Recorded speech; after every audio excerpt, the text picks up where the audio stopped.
এই রাম মন্দির সামনে 22শে জানুয়ারি উদ্বোধন হবে, কি গো? সেই নিয়ে অনেকে হইচই করছে। ইন্টারনেট খুললেই বলছে মন্দির চলছে, মন্দির তৈরি হচ্ছে। কোথায় 100 ফুট কি তৈরি হচ্ছে বলছে, কত নাকি মিঠাই মন্ডা তৈরি হচ্ছে। তো ভালো, তো এতে খারাপের কি আছে? এ তো ভালো জিনিস। মিঠাই মন্ডা তৈরি হলে, আরো কি কি তৈরি হলে তো খারাপ হচ্ছে, ভালো। বন্ধুরা আমার, তরুণ যুবকেরা আমার, কিছু মানুষ মনে মনে করছে হায় হায় হায় আমাদের সব শেষ হয়ে গেল, আমাদের মসজিদ ভেঙে হায় হায় হায় মন্দির হয়ে গেল। কিছু মানুষ মনে মনে করছে, ভাই তুমি এত মসজিদের তোমার দরদ, তোমার গ্রামে যে মসজিদটা আছে সেই মসজিদে তুমি নামাজ পড়তে যাও তো ভাই, 5 ওয়াক্ত নামাজটা পড়ো। ওই মসজিদে যা হয়েছে সে ফায়সালা তো আল্লাহ করে দেবে। আর মসজিদ কোন জায়গায় যখন তৈরি হয়, সেই মসজিদ ভেঙে দিক, গুড়িয়ে দিক, যাই করে দিক, আল্লাহর আরশে মসজিদ বলি কবুল হয়ে যায়। তাহলে মসজিদ ওখানে ছিল, আছে, থাকবে। দীর্ঘ 1528 খ্রিস্টাব্দে বাবরের সেনাপতি মীর বাকি পানিপথের যুদ্ধের পরে ইব্রাহিম লোদিকে পরাস্ত করে এই মসজিদটা তৈরি করেছিল, নাম বাবরের নামে বাবরি করেছিল। তারপর থেকে কয়েকশো বছর কেটে গেছে, কোনো বিতর্ক ছিল না। পরবর্তীকালে বিতর্ক শুরু হলো, কোর্টে মামলা চলল দীর্ঘদিন ধরে। মামলা উপর মানুষ বিশ্বাস করলো, কত কি হয়ে গেল, কত মানুষ আঘাত পেল, কত দাঙ্গা হয়ে গেল, কত মারপিট হয়ে গেল। কোন ধর্মই অশান্তি শেখায়নি, কোন ধর্মই খুন খারাপিকে পছন্দ করে না।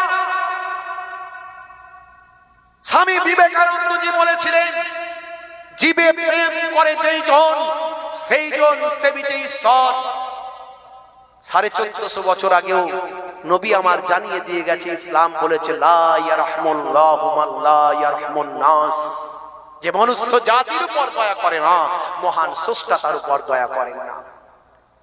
আমরা কোর্টের উপর আস্থা রেখেছিলাম, কোর্টও সুন্দর ফয়সালা দিয়েছে। প্রত্নতত্ত্ববিদদের নিয়ে এসে মাটির তলা খনন করা হয়েছিল, খনন করে বলা হয়েছিল যদি কোনো স্ট্রাকচার পাওয়া যায় তাহলে প্রমাণ হবে যে তলায় মন্দির ছিল। কিন্তু কোর্ট যখন রায় দিল তখন বলল কোনো সেরকম স্ট্রাকচার পাওয়া যায়নি। লেটেস্ট রায় যখন দিয়েছিল তারা শেষে বলেছিল, কিন্তু ভারতবর্ষের অমুসলিম আমার হিন্দু ভাইদের আস্থা হলো অযোধ্যায় রামের জন্ম, তাই হিন্দু ভাইদের জন্য ওখানে মন্দিরটাই তৈরি হোক, আর মুসলমান ভাইদের জন্য 5 একর জমি দেওয়া হোক অযোধ্যা থেকে আরো 25 কিলোমিটার দূরে, সেখানে একটা এই অযোধ্যার মধ্যেই দেওয়া হোক যেখানে মসজিদ তৈরি হবে। আজকে সেখানে মন্দির তৈরি হচ্ছে, এতে আমাদের কোনো দুঃখ নাই, আমাদের কোনো কষ্ট নাই। কিছু মানুষ ইন্টারনেটে হই হই করছে, তো হই হই করার কোনো দরকারই নাই, কারণ মসজিদ যেখানে তৈরি হয় আল্লাহ সেটা কবুল করে নেয়। ভেঙে দিক, গুড়িয়ে দিক, চলে যাক, যাই হোক, সেটা আল্লাহর দরবারে কিয়ামত পর্যন্ত মসজিদ হিসেবে থাকে। জোরে হবে না? কিন্তু আমার হিন্দু ভাইদের আবেগ যেখানে আছে, ভালোবাসা যেখানে আছে, আমরা ভারতবর্ষের মুসলমান, আমরা সম্প্রীতি ভালোবাসি, আমরা শান্তি পছন্দ করি। ইসলাম শান্তির কথা বলে, ইসলাম ভ্রাতৃত্বের কথা বলে, ইসলাম মানবিকতার কথা বলে। আমাদের যারা ভাই, পাশাপাশি ভাই, প্রতিবেশী ভাই, আমরা সংখ্যায় কম, তারা সংখ্যায় বেশি, তারা দাদা, আমরা ভাই, একে অপরে মিলেমিশে আমরা চলতে চাই। একসঙ্গে সকাল হলে চায়ের দোকানে চা খাই, একসঙ্গে কারবারে গিয়ে ব্যবসাটা করি ভাই। তো বাবরি মসজিদ আর মন্দির, রাম মন্দির নিয়ে লড়াই ঝগড়া আমাদের মাঝখানে থাকতে পারে না। তারা যখন আস্থাতে, আমরা জানি কোর্টের রায় এভিডেন্সে হয়, তবে যখন কোর্ট যখন যেটা ভালো বুঝেছেন, সুপ্রিম কোর্টকে আমরা সম্মান জানিয়ে বলেছি আপনারা যেটা ভালো বুঝেছেন সেটা করেছেন বা করুন, তারা যখন আস্থার রায় দিয়েছে, তারা মেনেছে, আমরাও মেনে নিতে বাধ্য হয়েছি। কিন্তু মসজিদ আল্লাহর আরশে ওই জায়গাতে কবুল হয়েছে, আজও আছে, আগামীতেও থাকবে, কিয়ামত পর্যন্ত থাকবে। বন্ধুরা আমার, কিন্তু কিছু মানুষ তারাই হায় হায় গেল গেল, হায় হায় হয়ে গেল, এই সব, এই কথা, এই কথা, সেই কথা, এসব কথা বলে কোনো লাভ নাই। ইসলাম শান্তির কথা বলে, সম্প্রীতির কথা বলে, ভ্রাতৃত্বের কথা বলে। আর যারা মনে মনে করছে বিশ্ব জয় করে ফেলেছি, আজকে আমরা এই করে ফেলছি, সেই করে ফেলছি, বিশ্ব জয় করে ফেলেছি, ও সব মনে করেও কিছু নাই। কারণ আমরা হিন্দু আর মুসলিম, মোরা দুই সহোদর ভাই, এক বৃন্তে দুটি কুসুম, এক ভারতে ঠাই। যখন বন্যা আসে মুসলমানের ঘরেতেও পানি ঢোকে, যখন বন্যা আসে হিন্দু ভাইদের বাড়িতেও পানি ঢোকে, যখন ঝড় আসে মুসলমানের ঘরেও ধাক্কা লাগে, যখন ঝড় আসে হিন্দু ভাইদের ঘরেও ধাক্কা লাগে। তাই সবচেয়ে আগে আমাদের হৃদয়টা পবিত্র করতে হবে। হৃদয়টা খুলে দেখুন, এই হৃদয়ের মধ্যেই যদি আপনি প্রকৃত ভাই আমার পুরুষোত্তম রামজির ভক্ত হন, তো আপনার হৃদয়ে রামকে আপনি পাবেন। আর যদি আমরা প্রকৃত আল্লাহর বান্দা হই, রাসূলের উম্মত হই, আমাদের হৃদয়ে আল্লাহ এবং রাসূলের মহব্বত পেয়ে যাব। তাহলে এখানে বন্ধুরা আমার, তরুণ যুবকেরা আমার, কিছু মানুষ তারা সব সময় চাইছে কিভাবে একটা উগ্রতার পরিবেশ তৈরি করা যায়, এই ভারতবর্ষের মানুষের মধ্যে কিভাবে দাঙ্গা হাঙ্গামা লাগানো যায়, একটা রই রই ভাব, হই হই ভাব মানুষের মাঝখানে কিভাবে প্রকাশ ঘটানো যায়। তাই আমি সকলের কাছে অনুরোধ করব, মুসলিম ভাইদেরকে অনুরোধ করব, মাদ্রাসাগুলো, মসজিদগুলোতে সব সিসি ক্যামেরা লাগান। হিন্দু ভাইদের অনুরোধ করব, আপনারা সব মন্দিরগুলো, ধর্মস্থানগুলোতে সিসি ক্যামেরা লাগান, যাতে করে আমাদের মাঝখানে কোন সুকুনির জন্ম না হয়। সেই সুকুনি যে মানুষের রক্ত খেতে চায়, সে চেষ্টা করবে কাউকে দিয়ে শূকরের গোশত মন্দিরে ফেলতে, আর গরুর গোশত মন্দিরে ফেলতে, আর শূকরের গোশত মসজিদে ফেলতে। এইভাবে ফেলে দিয়ে সে মানুষের রক্ত শুকুনি খেতে চায়, এটা যেন না পারে। কারণ ভারতবর্ষের সমস্ত মুসলমান শান্তিপ্রিয়, সমস্ত হিন্দু শান্তিপ্রিয়, সবাই শান্তি চায়। এক শ্রেণীর যারা কারবারি, ধর্ম নিয়ে কারবার করে, তারাই কেবল অশান্তি চায়। প্রকৃত যারা ধর্মগুরু, তারা কোন ধর্মকে কুটুক্তি করতে পারে না। পারে ভাই? বলেন পারে? শ্রী রামকৃষ্ণ পরমহংসদেব কত সুন্দর কথা বলেছেন।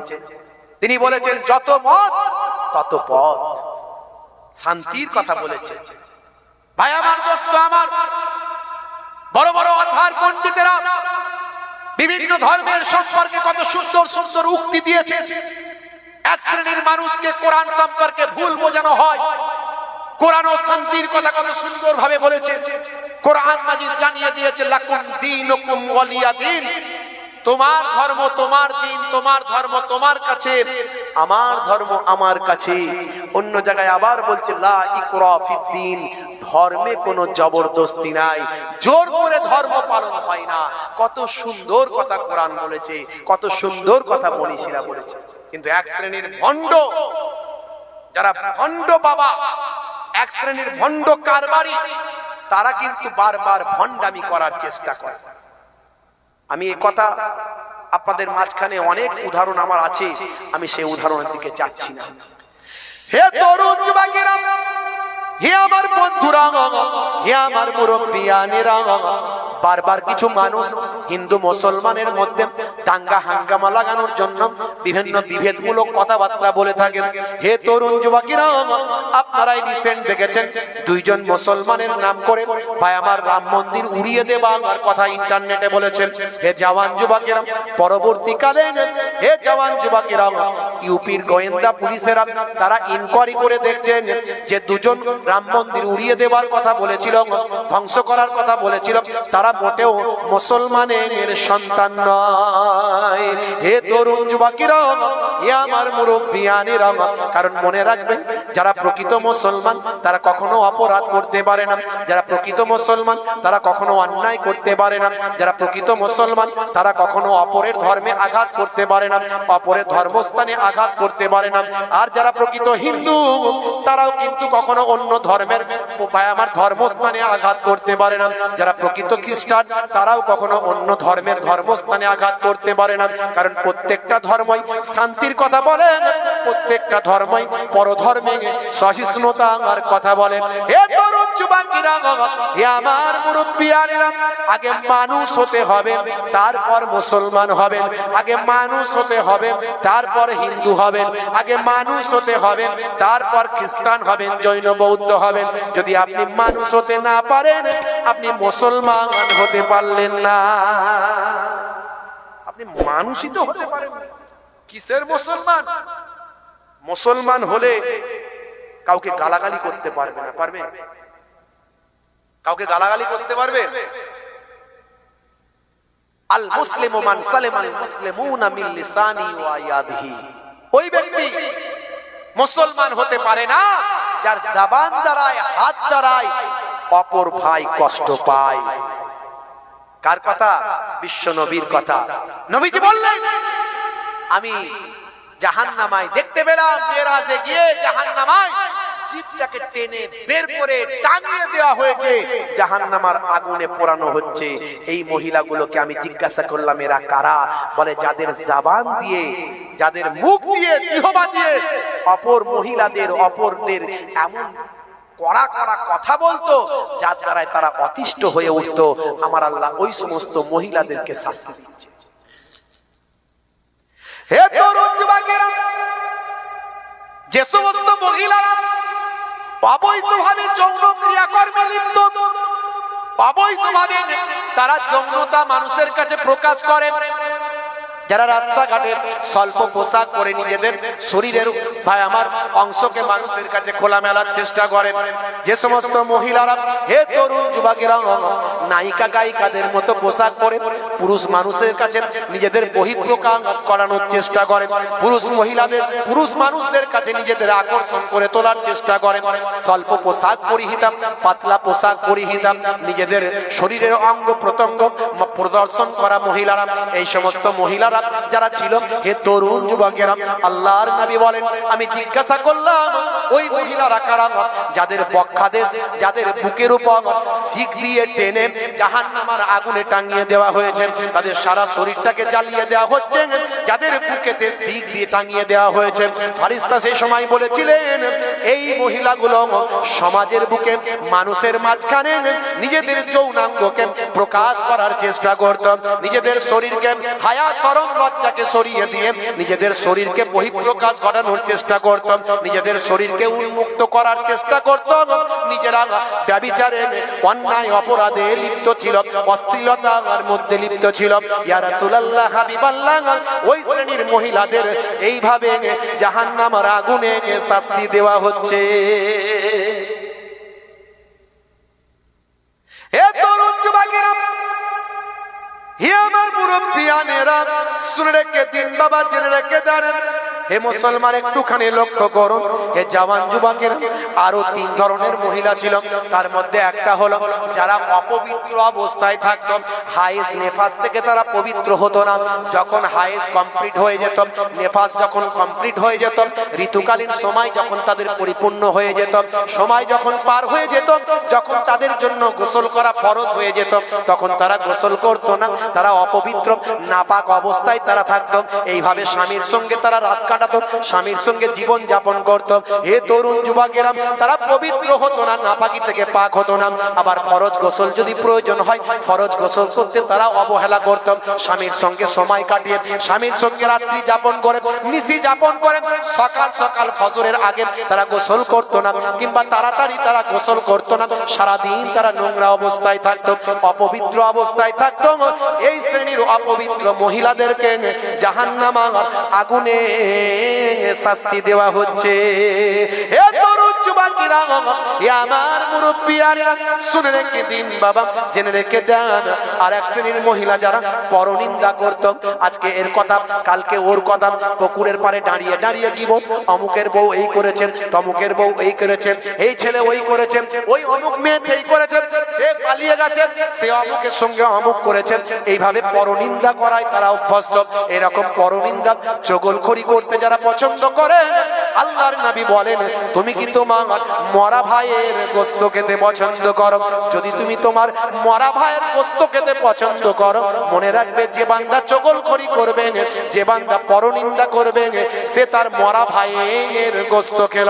অন্য জায়গায় আবার বলা হয়েছে, আল গীবাতু আসাদ্দু মিনাজ জিনা, গীবত করা জিনার থেকে, ব্যভিচার করার থেকেও আরো বড় মহাপাপ। বুকে হাত দিয়ে বলুন তো, গীবত করেন কিনা? শুধু মহিলারা নয়, পুরুষরাও করে কি করে না? চায়ের দোকানে বসে বসে এ খারাপ, সে খারাপ, ও খারাপ, অমুক হয়েছে, তমুক হয়েছে, আছে না? নাই? রাগ করবেন না, পাপ। বলে হুজুর একটা ঘটনা বলুন দেখিনি, এইসব কথাবার্তা কেন বলছেন? ভাই, ক্যান্সার হলে, যদি কারো ক্যান্সার হয়, রে দিতে হবে, রে দিতে হবে। তাকে ডাইজিন খাওয়ালে কাজ হবে? ডাইজিন খাওয়ালে কাজ হবে? ক্যান্সার হয়েছে আর ডাইজিন খাওয়াচ্ছে, ও ডাক্তারের কোনো দাম নাই বাপ। পেশেন্টকে একবার পেয়েছে, ক্যান্সারের রে দিয়ে ছেড়ে দেবে। পেশেন্ট তারপরে বাপরে মারে, মরে গেলুম রে, আর কোনোদিন আসবুনি রে তোর কাছে, না এলেও পেশেন্টেরই লাভ হবে। কথা ঠিক না ভুল? কারণ একবার যে রেটা দিয়েছে, অতি ক্যান্সারের জীবাণু অনেকটা মরে গেছে।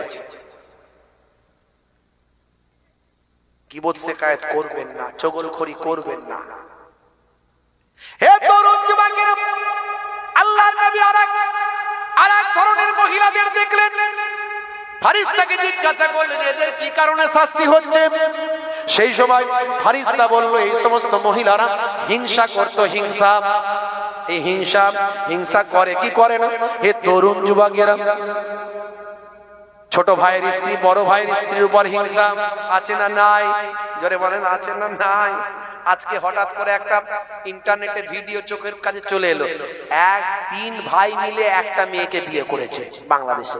বাংলাদেশে কত হিরিক দেখা যায়, মানে আপনি খ্যাপা হয়ে যাবেন। বাংলাদেশের এই সমস্ত হিরিক গুলো দেখতে দেখতে খ্যাপা হয়ে যাবে। সেদিনে দেখলাম একটা লোক 7টা বিয়ে করেছে, 7 ভাইরাল হয়েছে। একটা বউ 7টা বিয়ে করেছে। আজকে আবার একটা ভিডিও দেখলাম, ভাই আমার 3 ভাই মিলে একটা মেয়েকে বিয়ে করেছে।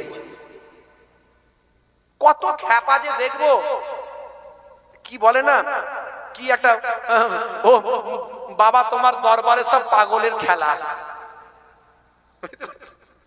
কি বলবো বলুন দেখি? মাঝে মাঝে কত রকমের ভিডিও বাংলাদেশ থেকে চলে আসে। এখন তো ইন্টারনেটের যুগ, আগে সব জানতাম না, খোঁজ খবরও পেতাম না। বাংলাদেশে যেমন ভালো জিনিসও আছে, খুব ভালো, আর এই খারাপ আছে মারাত্মক। সেদিন একটা ভিডিও দেখছিলাম, বাপ মারা যাওয়ার পরে 48 ঘন্টা পার হয়ে গেছে, দাফন করতে দিচ্ছে না ছেলেরা। 2টো ছেলে এদেশে থাকে আর 2টো ছেলে আরবে থাকে। কেন ভাই দাফন করতে দিচ্ছে না?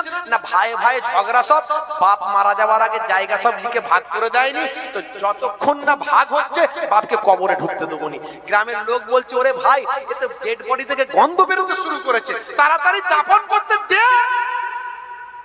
সে দেবে না। বাপের পচে লাশ গন্ধ বেরোক, অসুবিধা নাই, জায়গা আমার চাই। আমরা জমি সম্পদ করে করে অস্থির। দেখেছেন ছেলে কেমন তৈরি হয়েছে? এই জন্য ছোটবেলায় ছেলেটাকে বক্তব্যে দিন, মাদ্রাসায় ইমাম সাহেবের কাছে দিন।